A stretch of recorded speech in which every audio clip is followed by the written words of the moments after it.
Төгс хүчит Бурхны үгийн уншилгын дээжис.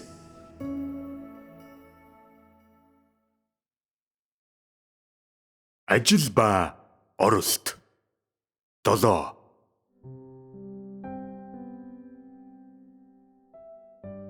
Хүнд дутагддаг зүйл нь сүнслэг амийн хангалт. Бурхныг мэдэх туршлага төдийгүй түүнээс ч амин чухал зүйл нь тэдний зан чанар дах өөрчлөлт юм гэдгийг хүн өнөөдөр л ухаарчээ. Түүх болон өөрийнхөө угсаатны эртний соёлын талаар бүрэн мэддэггүйнхэн үрээр хүн Бурхны ажлын талаар огт юу ч мэддэггүй. Зүрх сэтгэлийнхээ гүнд Бурхантай нэгдэж чадна гэж бүх хүн найддаг боловч махан бие нь дэндүү завхарсан хөшүүн агаад мулгуу байдаг учраас хүнийг Бурхны талаар огт юу ч мэддэггүй болгосон. Өнөөдөр хүмүүсийн дунд ирсэн Бурхны зорилго нь гагцхүү хүмүүсийн бодол, сүнсийг мөн түүнчлэн олон сая жилийн турш хүний зүрх сэтгэлд байсан Бурхны дүрийг өөрчлөх явдал юм. Тэрээр энэ боломжийг ашиглан хүнийг төгс болгоно. Өөрөөр хэлбэл түүнийг мэдж авах хүний арга зам болон түүнд хандах хандлагыг мэдлэгээр нь дамжуулан өөрчилж Бурхныг мэдж авахдаа цоо шинээр эхлэх боломжийг хүнд олгон улмаар хүний сүнсийг шинчилж өөрчлөнө. Харьцалт, сахилгажуулалт нь арга барил, харин байлдан дагуулалт, шинчлэлт нь зорилго юм. Тодорхойгүй Бурхны талаар хүний өвөрлөж байсан мухар сүсэгт бодол санааг арилгах нь үргэлжид Бурхны санаа зорилго байсаар ирсэн ба сүүлийн үед энэ нь бас түүний хувьд яаралтай хэрэг болсон. Энэхүү нөхцөл байдлыг авч үзэхдээ бүх хүн холыг харна гэж найдаа. Хүн бүрийн туршлагажих арга замыг өөрчил. Ингэснээр Бурхны энэхүү яаралтай санаа зорилго удалгүй үр дүнд хүрч газар дээрх Бурхны ажлын сүүлчийн үе шат бүрмөсөн гүйцэлдэж болох юм. Бурханд өгвөл зохих үнэнч байдлыг та нар түүнд өгч эцсийн удаа Бурхны зүрх сэтгэлийг тайтгаруул. Ах эгч нарын дундаас хинэнч энэ хариуцлагаас зайлсхийх юм уу? Зүгээр л хийсэн дүр үзүүлэх ёсгүй.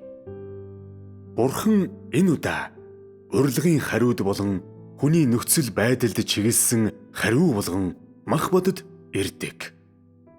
Өөрөөр хэлбэл тэр хүнийг хэрэгтэй зүйлээр нь хангахын тулд ирдэг. Хүний хэв чанар эсвэл хүмүүжил ямар байх нь хамаагүй. Товчхондоо тэрээр Бурхны үгийг хүнд харуулан түүний үгээс Бурхны оршин тогтнол, илэрлийг харж Бурхан өөрийг нь төгс болгохыг хүлээн зөвшөөрөх боломжийг хүнд олгож хүний бодол санаа, үзлийг өөрчилдөг болохоор Бурхны анхдагч төрх хүний зүрх сэтгэлийн гүнд бат үндэслэдэг. Энэ бол Бурхны газар дээрх цорын ганц хүсэл билээ. Хүний төрлөх уг чанар хичнээн агуу. Хүний мөн чанар хичнээн дорд байх нь хамаагүй. Эсвэл хүний зан авир урд нь үнэндээ ямархуу байсан нь хамаагүй. Бурхан эдгээрт ямар ч анхаарал хандуулдаггүй.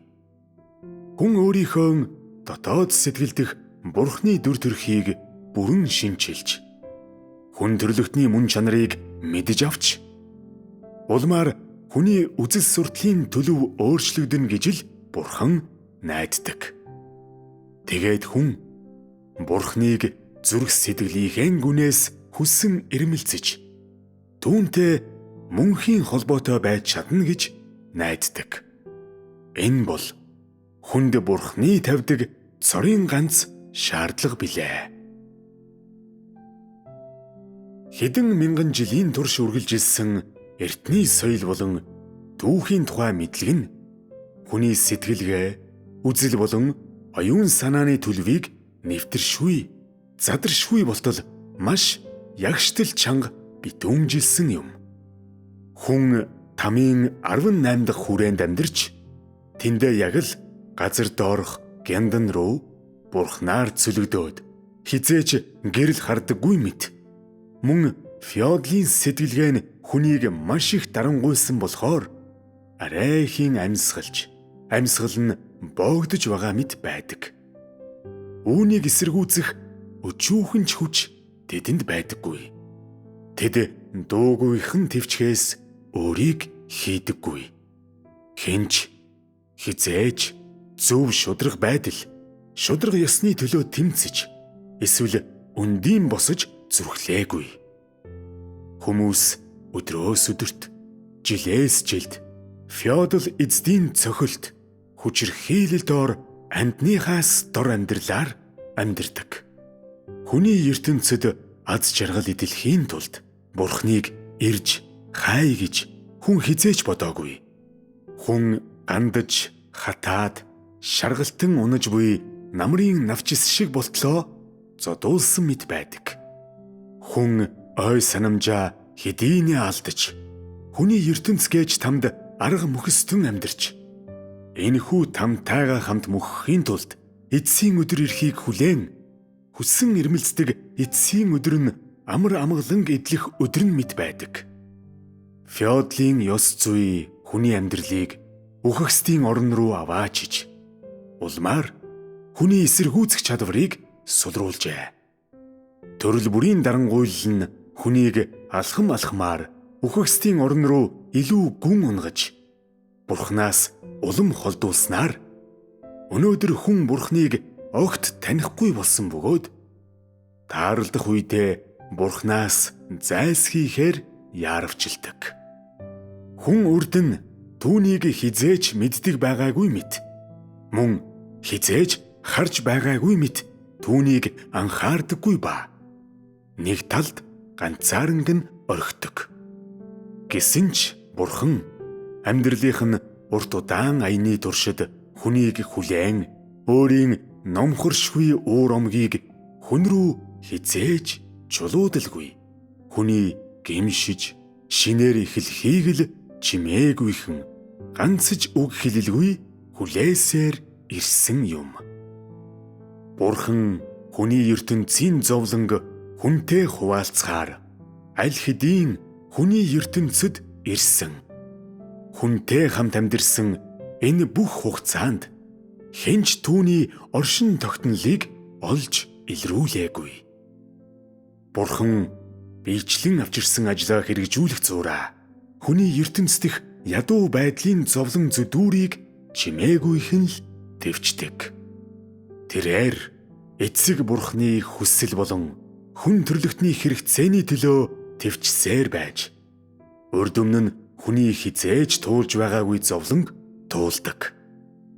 Эцэг Бурханы хүслийн төлөө бас хүн төрлөختний хэрэгцээний төлөө тэрээр хүний өмнө чимээгүйхэн үйлчилж өөрийгөө даруй байлгасан юм.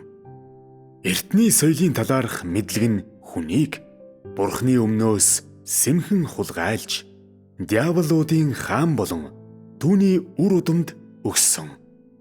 4 ном ба 5 сонгодог нь хүний сэтгэлгээ болон үзлийг өөр нэг тэрслүү эрен үе рүү аваачиж, ном, сонгодог зохиолыг эмхтгсэн хүмүүсийг урдынхаасаа бүр их бишрэхэд хүнийг хүргэж, улмаар Бурханы талаарх эндүү ташаа үзлийг нь улам нэмэгдүүлсэн юм. Хүнд мэдэгдэлгүйгээр диаволуудын хаан Бурханыг хүний зүрх сэтгэлээс хайр найргүйгээр хөөгөөд, дараа нь өөрөө хүний сэтгэлийг баяр хөөртэйгээр эзэмджээ. Тэр үеэс хойш хүн муухай, хорон муус сэтгэлтэй, диаволын хааны царай төрхтэй болсон юм. Бурханд хандах үзэн ядалт тэдний цээжийг дүүргэсэн ба диаволуудын хааны хорон санаа нь хүнийг бүрэн автах хүртэл өдрөөс өдөрт дотор нь тархдаг. Хүн өчүүхэн төдийж эрх чөлөөтэй байхаа болж диаволуудын хааны өрхнээс ангижрах аргагүй байлаа. Хүн тэр дороо баривчлагдсан түүний өмнө бууж өгч хүлцэнгүүгээр унахаас өөр сонголтгүй болжээ.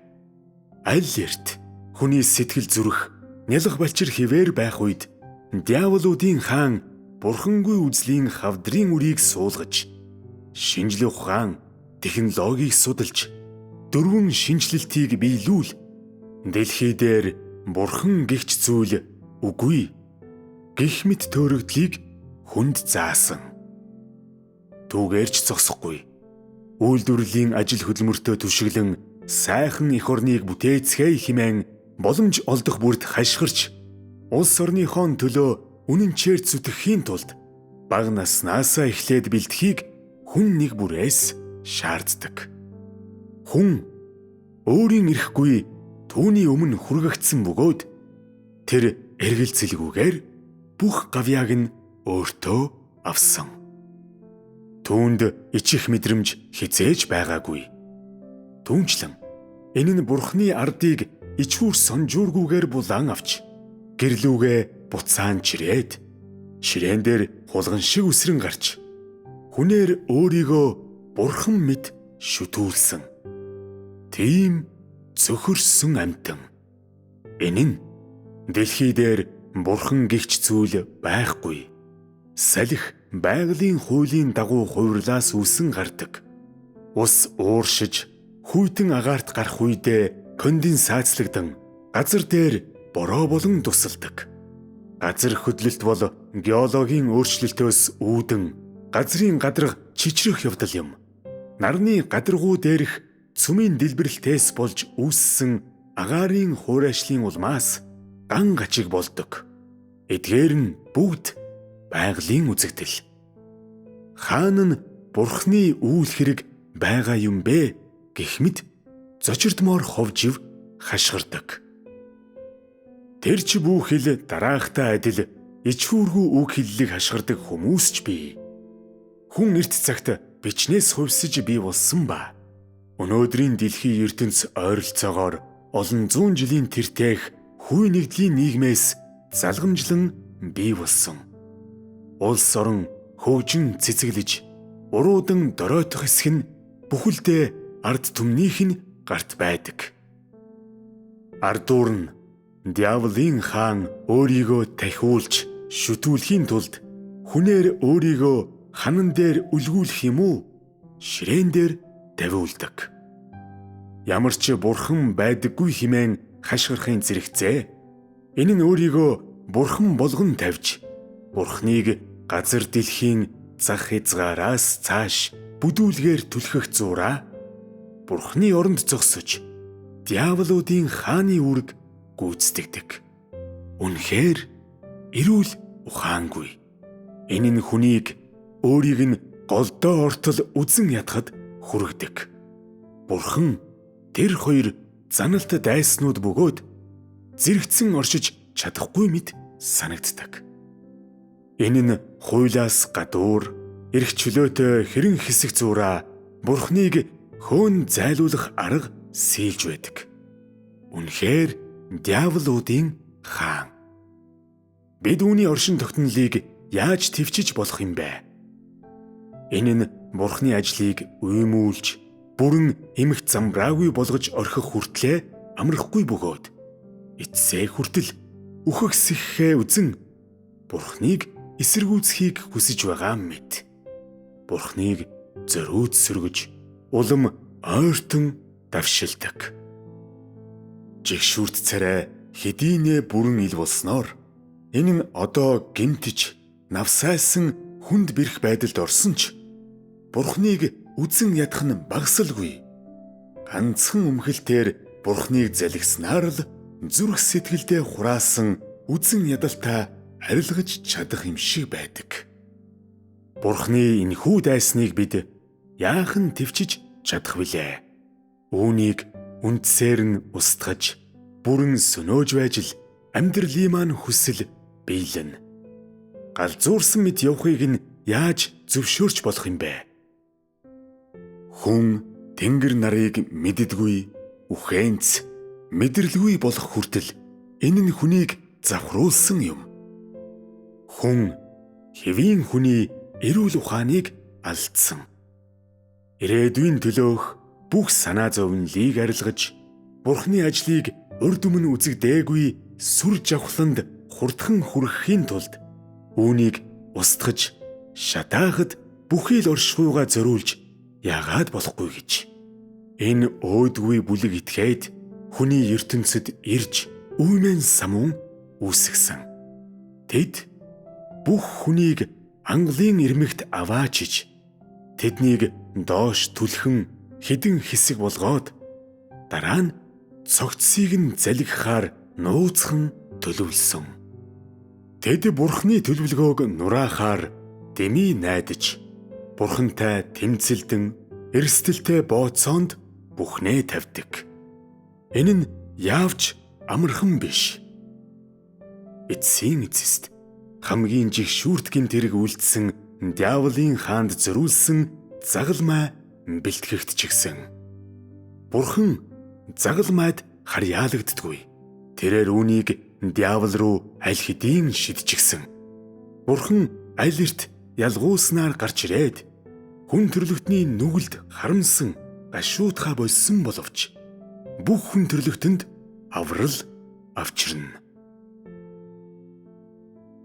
Дээрээс доошоо, эхлэлээс төгсгөл хүртэл Сатан Бурхны ажлыг уймуулж, түүнийг эсэргүүцэн авирлсаар ирсэн. Эртний соёлын өв, үн цэнтэй эртний соёлын мэдлэг, даосизм болон күнзийн сургаал, күнзийн сонгодог бүтээл болон феодалын ёс заншил зэрэг энэ бүх яриа нь хүнийг тамд аваачсан. Орчин үеийн дэвшилтэд шинжлэх ухаан, технологи, түүнчлэн өндөр хөгжсөн аж үйлдвэр, хөдөө аж ахуй, бизнес хаач харагддаггүй. Харин ч Бурхны ажлыг зориуд өмүүлж, саатуулж, нураахын тулд эртний бичнүүдийн дэлгэрүүлсэн феодалын ёс заншлыг л цохон тэмдэглэдэг. Энэ нь өнөөг хүртэл хүнийг зовоон шаналгаад зогсохгүй, бүр хүнийг бүхлээр нь залгихыг хүсдэг. Феодализмын ёс суртахуун, ёс зүйн сургаал дамжиж, эртний соёлын мэдлэг өвлөгдөн ирсэн нь хүнд аль хэдийн нөлөөлж, тэднийг том жижиг диаволууд болгон хувиргажээ. Бурхныг баяр таяа хүлээж авч, Бурхныг эрэхэд баярлан ухтах хүн цөөхөн байдаг. Бүх хүний царай хөнөөлт санаархлаар дүүрч, үхлийн амьсгал газар сайгүй агаарт төвдөг. Тэд Бурхныг энэ газар нутгаас хөөхийг зордог. Гартаа хутга, сэлэн бариад Бурхныг газрын хөрснөөс арчих тулааны байраа эзэлдэг. Бурхан байдаггүй гэж хүнд үргэлж зааж сургадаг диаволын энэ газар нутаг даяар хуурамч шүтэнүүд тархан, шатаж буй цаас, хүжний дотор муухайрам үнэр шингэсэн агаар амьсгал боогдуулам маш нэгт байдаг. Энэ нь хорт могоо мушгиран мөрөлцөхөд үлээгдэн гардаг хаягдал лагийн үнхийн үнэр шиг байдаг болохоор хүн бөөлжихгүй байж чаддаггүй. Үүнээс гадна ёрын мууч төгрүүд бичвэрийг аялгуулан уншиж байгаа чимээг тэндээс дөнгөн данган сонсож болох ба энэ нь тамийн гүнээс гарч байгаа мэт санагддаг болохоор өөрийн ирэхгүй нуруугаар хүйд таадаг. Энэ газар нутагт солонгын 7 өнгөтэй хуурамч шүтэнүүдийг хаа сайгүй тавиад уг газрыг нүд гэлбэм ертөнц болгон хувиргах зураа олиггүй явуулга нь амжилттай болсон мэт диаволуудын хаан хорлон тойгоор инээсээр байдаг. Харин тэгэхэд хүн юу ч мэдэхгүй хിവэр үлддэг бөгөөд диавол өөрийг нь эрүүл ухаангүй болж ялагдан толгой гудаа хүртэл нь хэдийнэ завхруулсан гэдгийг ч хүн мэдэхгүй.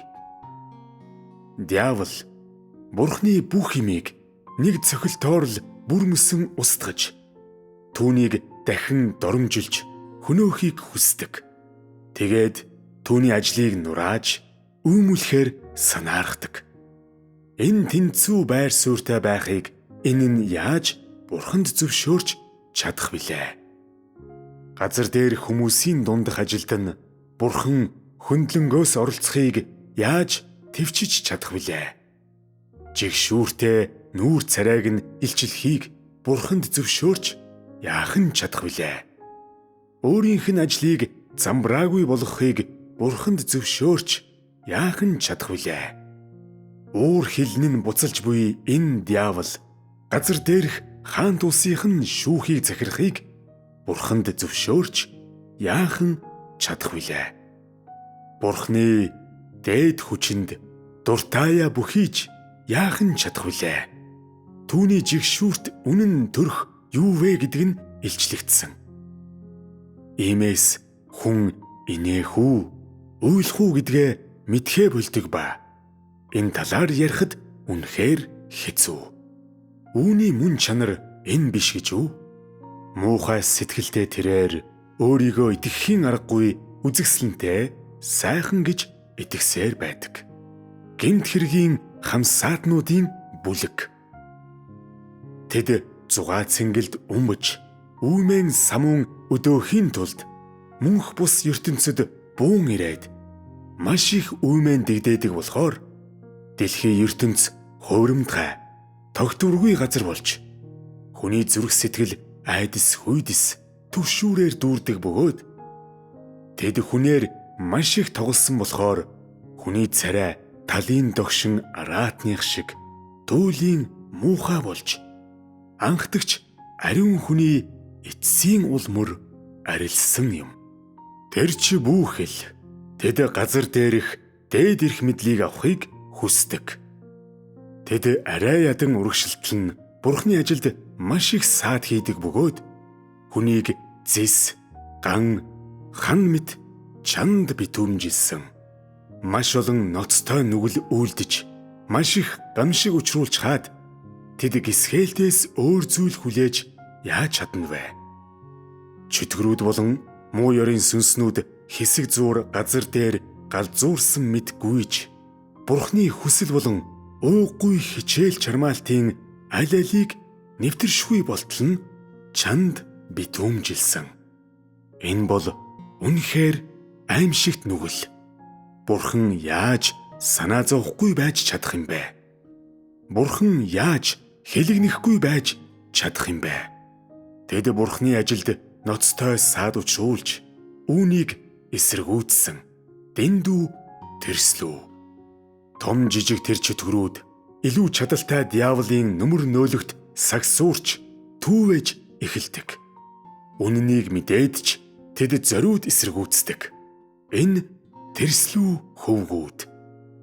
Одоо тамийн хаан нь хааны синтидэ заларсан мэд тэд маадгар сэхүүн болцоход бусдыг басамжилдаг. Тэдний хэдэн үннийг ирж хайж шудраг байдлыг дагдаг вэ? Тэд бүгдээрээ гахай нохооноос өөрцгүй араатнууд бөгөөд овоолсон өтөг баасан дунд өмхий ялаануудын бүлгийг тэргүүлэн сэхүүн байдлаар өөртөө баяр хүргэн толгойгоо сэгсэрч элдв янзын төвөг удаж байдаг. Тэд өмхий ялаанаас цаашгүй гэдгээ мэдэлгүйгээр тамийн хаан нь бүгдээс агуу хаан мөн гэж итгэдэг. Түүгээрч зогсохгүй. Тэд гахай, нохой, эцэг эхийнхээ хүчийг далимдуулан Бурхны оршин тогтнолыг муулдаг. Өчүүхэн жаахан ялаанууд тэд эцэг эхийгээ шүдтэй халим шиг том гэж итгэдэг. Тэд өөрсдөө жижигхэн. Харин эцэг эх нь тэднээс олон зуун сая дахин том, бохир заваан гахай, нохой юм гэдгийг тэд ёр мэддэггүй. Тэгээд өөрсдийнхөө дорд байдлыг мэдэлгүйгээр тэдгээр гахай, нохойн ялгаруулсан илжирсэн үнэрт түшиглэн галзуурсан мэт гүйлдэж ирээдүйн үе удмаа үлдээхээр хээдими хүсдэг ба ичхээ мэддэггүй. нуруунда ногоон далавчтай тэд ихэмсэглэн өөрсдийн гоо үзэсгэлэн сэтгэл татам байдлыг хаа сайгүй сайрхангаа өөрсдийн биедэх бузар булайг хүн рүү нууцаар шидэж байдаг. Үүнээс гадна тэд өөрсөддөө дэндүү сэтгэл хангалуун байж солонгийн өнгөтэй далавчаа ашиглан бузар булайгаа далдалж чадах юм шиг байдаг бөгөөд эдгээр аргаар тэд жинхэнэ бурхны оршин тогтнолыг хяхан хавчдаг. Ялааны далавч дур булаам үзэсгэлэнтэй байж болох ч эцсийн эцэст энэ нь бохироор дүүрч нянгаар бүрхэгдсэн өчүүхэн бүтээлээс цаашгүй гэдгийг хүн яаж мэдэх вүлээ? Гахай нохоо эцэг ихийнхээ хүчээр тэд цадиггүй харгас догшноор газар нутаг даяар галзуурсан мэт гүйдэг.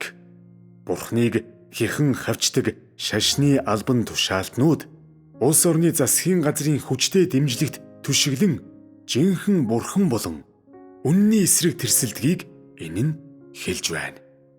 Энэ нь Иудейн фарисеучуудын сүнс бурхны хамтаар агуу улаан лууны үндэстэнд буюу хуучин үүрэндээ бутсан ирсэн мэт байдаг.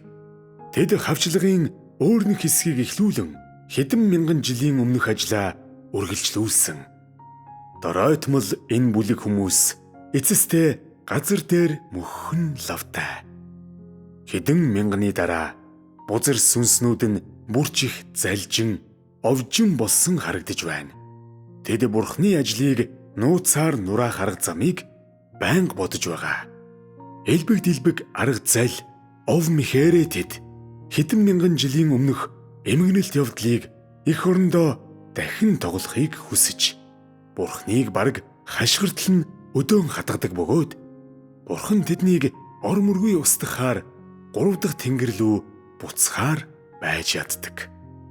Хүн бурхныг хайрлахын тулд бурхны хүслийг ухаарч баяр хөөр өөтгөр гунгийг нь мэдж тэр юуг үзэн яддгийг ойлгох ёстой. Үүнийг хийх нь хүний оролтыг урагшлуулахад илүү тустай байх болно. Хүний оролт хурдан байх тусам бурхны хүсэл төдий чинээ хурдан хангалуун болдог ба хүн диаволуудын хааныг тодорхой харах тусмаа бурхан руу улам ойртож бурхны хүслийг биелүүлдэг.